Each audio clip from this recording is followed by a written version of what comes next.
Welcome back to Opinion Journal Live. I'm joined now by editorial pages, Bret Stephens. How you doing, Bret? Good to be here, Dan. Bret, you are writing a column for us tonight, which is probably going to be called Liberal Exceptionalism.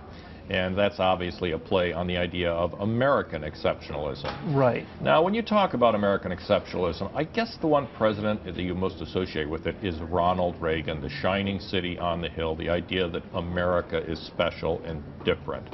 For some reason, that notion, that idea has always rankled many liberals. They're very discomfited by it. I'd say the other president with whom it's associated is John F. Kennedy, who is an erstwhile liberal hero, but might not be if liberals knew him a little better. Right, because it strikes of a kind of chauvinism, a kind of patriotic piggishness, right? Those kind of big crowds in Texas saying, we're number one. Right.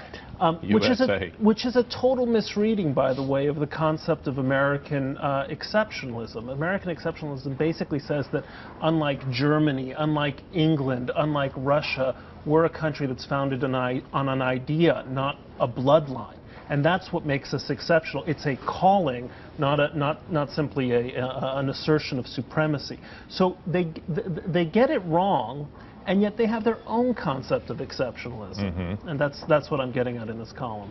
And how do they define it? Well, they think basically that America walks on water. You know, and I thought that the key moment came last summer, or the summer of 2011, when, remember, Standard & Poor had downgraded the United States, and President Obama kept the reporters waiting about 50 minutes. Then he showed up, and he said something like, America's always going to be a AAA country, right? It doesn't matter what the raters have to say about it, because we simply defy the laws of gravity when it comes to our debt ratings. So liberals have embarked on a program of bigger government that defies ordinary laws of economic gravity, and yet they somehow say, well, we can do it because we're Americans. Sure, the Greeks couldn't do it, the Italians couldn't do it, the Spaniards couldn't do it, but we're this country that, at least when it comes to liberal programs, walks on water. Yes, it gives new meaning to JFK's phrase, bear any burden.